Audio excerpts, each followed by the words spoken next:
Hey everyone, welcome back to the workshop. Artisan Pirate here, and in today's fun scroll saw project video, have a neat little design from the latest issue of Scroll Saw Woodworking and Crafts magazine by Fox Chapel Publishing, Fall 2024, issue 96, and it's going to be a neat little Halloween design. I always like bringing Halloween designs to life over here on the channel.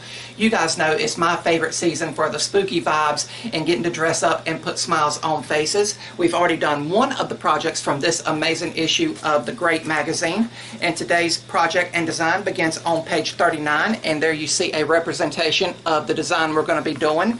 It says bare bones. This tricky little Intarsia skeleton is more friendly than fearsome, by Brad Eklund and Hazel Trinidad. So thank you guys for this amazing design, and you can see this is indeed the Intarsia method of scroll saw woodworking, and the full size pattern follows on the following page, on page 40, and you can see how small it is. It's meant to be a challenging project, but since I am not as versed as I'd like to be in the Intarsia scroll saw woodworking method, I have enlarged the pattern just a little bit when I was photocopying it. And Intarsia over on the scroll saw is where you take different exotic and hardwoods and use their natural shades, colors, and textures to make up a beautiful 3D image. You cut everything out, you sand, shape, and contour everything, and then glue the pieces back together for a beautiful 3D image. And if you guys want to see some outstanding examples of Intarsia woodworking, please head over and see Miss Judy Gail Roberts' amazing work. She does phenomenal work with Intarsia that really takes the scroll saw to the next level. The materials I have picked out is right here in the palm of my hand, so it don't take a lot of material. It actually all came out of the scrap bin. But for the backer board, which is in the shape of a classic coffin lid, I have opted to use some dark walnut here. I thought that would be appropriate and a nice dark color. The skeleton does have a heart, so he is not heartless, and I'm going to use a scrap piece of cedar here, and we'll be careful to keep up with everything by scrolling everything out and then dropping it into the parts bin off to my side. That way we don't lose none of the pieces when cutting everything out. And then the skeleton I'm going to be cutting out of some 1/2 inch poplar, and you can see that I do not have the pattern attached because with Intarsia and us cutting out everything seemingly like a puzzle, we're going to have to attach the pattern like we were going to cut out a puzzle. So I'll be using the blue painter's tape and spray adhesive method to attach the pattern to the material here, and then for added reassurance I'll add some clear packing tape over that. Clear packing tape, of course, helps lubricate the scroll saw blade and help reduce burn marks. Now when it comes to the sanding, shaping, and contouring of the project, what I like to do on the side that is not going to be the face side, I like to just mark all over it with a pencil, a crayon. I've done it with a Sharpie in the past. That way, once the pattern is completely peeled off, I know which side is the face side to sand, shape, and contour. And we've only done one other Intarsia project over here on the channel, and ironically it was also a Halloween project, but it was a mummy's face, and the materials I used in this project was ambrosia maple for the bandages, dark walnut for the face and eyes, and yellow pine for the eyes themselves, and it came out great. And again, I'm not very versed in this method, but it's something I wanted to bring to life over on the channel. And you guys know I love skulls. They are in my logo, in my banner, in my intro to the videos. It kind of goes with the whole pirate vibe. I've even got a skull ring on. But since all that's left to do is attach the final piece of the pattern to the poplar material, let's move the camera and do that now.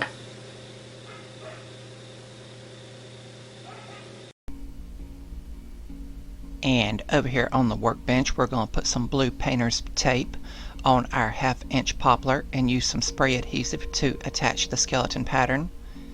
And I'll let it get tacky before smoothing it out. And for added reassurance, I will add some clear packing tape over all of this to help lubricate the scroll saw blade. And then it will be time to drill all of the pilot holes for internal cutting with the Seiko Scroller's drill. And there's not very many in this miniature project, but enough to give it some great detail. But then it will be time to head over to the scroll saw and begin scrolling. And I will quickly cut out all of these internal cuts here.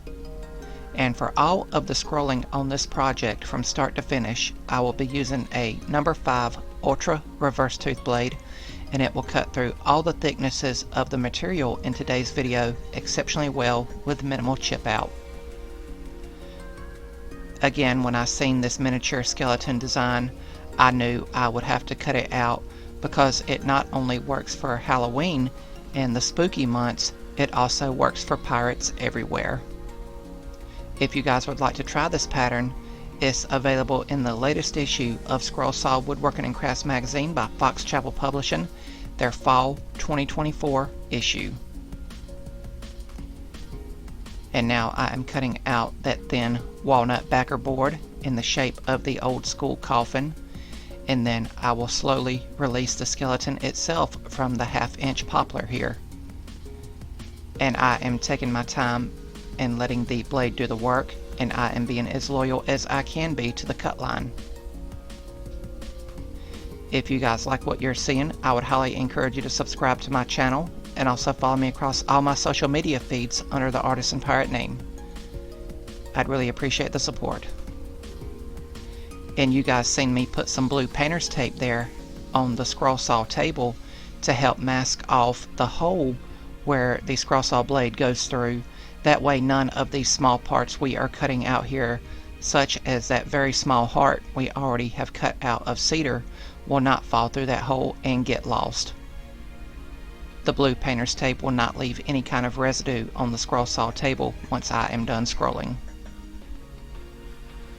Doing the veining work here on the skeleton's fingers and toes.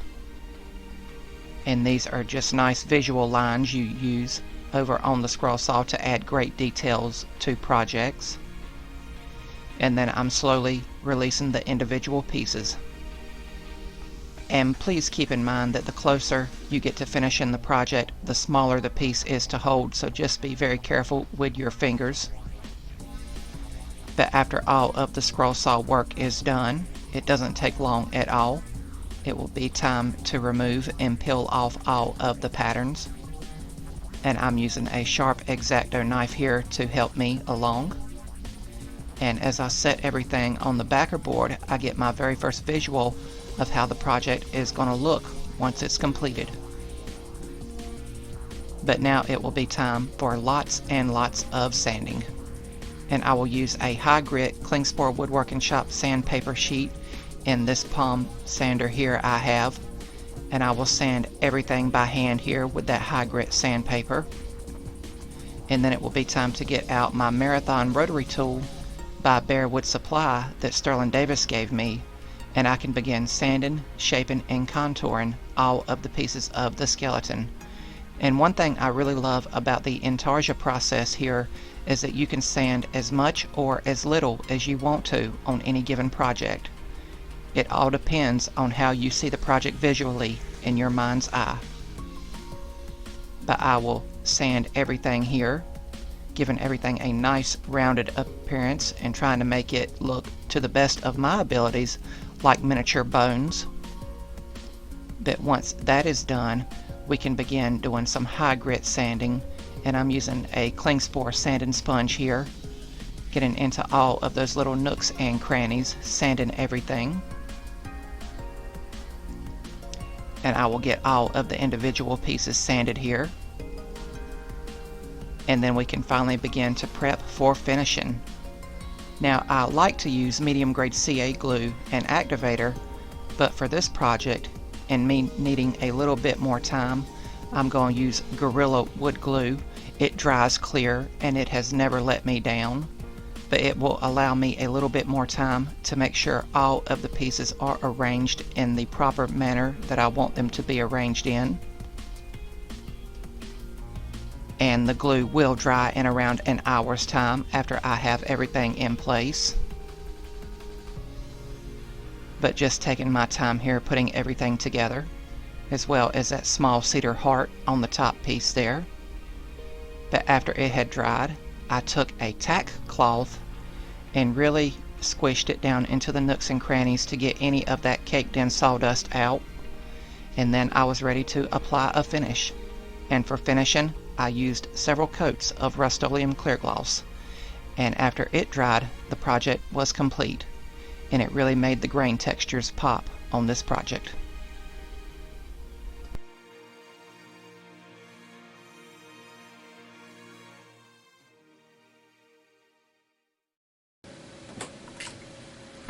And here we have the completed skeleton on coffin lid project, cut out completely over on the scroll saw from start to finish using the Intarsia method, and he finished up amazingly well.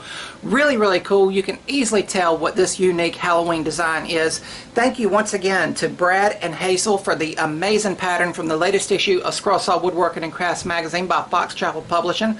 I'll show you guys that issue momentarily. It took me around 25 minutes to scroll this project out from start to finish. It's not an overly complex design, and you can go about it in several different ways, which I will explain, but it still finished up amazingly well. As always, I took my time and let the blade do the work, and I think the three colors of the material we use today really complement each other. You have the nice dark brown of the dark walnut for the backer board, which is the shape of the classic Hollywood casket lid there. Then you have the skeleton made out of poplar, and then you have his little heart there made out of cedar, and I think they all came together great once we added that Rust-Oleum clear gloss at the end. And as I said, you could do this in different ways. Of course, you could do it out of different materials. You could enlarge this project. You could shrink it down. Remember when we photocopied the pattern and enlarged it, we made it bigger than was originally intended. I wanted to make sure everything would show up here on camera as well, that I'd be able to hold on to all the pieces while making the video for you guys that you are currently viewing. But I'm very happy with how it came out. Now, of course, for the skeleton, you would probably want to use a lighter shade of material, like maybe a light maple color or something like that, or maybe even pine, you know, to use the lightness to really contrast against that darker material that is the backer board there. But as always, you can go in and paint everything if you want to. It's just painting is kind of looked down upon when you do the Intarsia method, which is what we've done here. Remember, last year we done one and used exotic woods in it with the mummy's face here, and now we have this one to add to the collection. And as I said at the beginning, I am no Intarsia expert. You need to go and seek out people like Miss Judy Gale Roberts if you really want to see some fine examples of the Intarsia methods. They use some of the exotic woods that I have never even heard of to bring out those natural colors and textures, and they are so beautiful and amazing works of art. If I had the proper equipment, like a proper drum sander and stuff like that, I'd probably do more Intarsia work, and especially if I had more access to even a more wide variety of exotic and hardwoods. But I'm still happy with how this little project came out, and it really gets me in the mood for the Halloween season. Of course, skulls, skeletons, they are iconic symbology of the pirate folklore and mythology. You can see I've got a skull shirt on, my skull ring. My logo has a skull in it, so kind of goes hand in hand, so I can also add it with the collection. The hardest thing to cut out on today's project was, of course, that little heart there. You can see it's not even as big as my fingernail. Again, just take your time and let the blade do the work, and I hope that tip helped where I masked off where the blade goes through the hole with just blue painter's tape. It does not leave any kind of sticky residue behind when you peel it off. Of course, as soon as I got done scrolling today, I peeled it off just to make sure it would come off easily. But again, it kept that piece from falling through and me losing track of it. I'm going to show you the magazine once again. The pattern and design come from the Fall 2024 issue 96 edition of the magazine by Fox Chapel Publishing, and the design and project in question begins on page 39, and then the full-size pattern is on the following page. But you can see here they used a lighter material as opposed to the darker shade of poplar that I used. And again, I like using poplar, especially for the compound cut keychains I make, because it scrolls exceptionally well and it sands and shapes exceptionally well once you get to sanding and shaping everything. And I really tried to bring out the natural features of a classic and iconic skeleton. Of course, you have all of his teeth there in the face and jawbone there, all of his fingers and toes. So a really creative project. I can probably go and find some powerful enough magnets to hot glue those on the back to where this can hang on the refrigerator or on my metal cabinet that I have all my Fox Chapel Publishing books in out here in the workshop. But it finished up amazingly well, and I hope during the course of today's video you guys picked up a tip or tidbit along the way. I know I had fun making it and trying something new over on the scroll saw. That's about all for this one. If you guys enjoyed the video, hopefully you'll click that subscribe button and also follow me across all my social medias under the Artisan Pirate name. As always, links to contact me as well as all my social medias will always be linked down in the description box below these videos. That's about all for this one, and remember guys, if I can make it or do it, so can you. I'm the Artisan Pirate. Take care, and I'll see you guys real soon.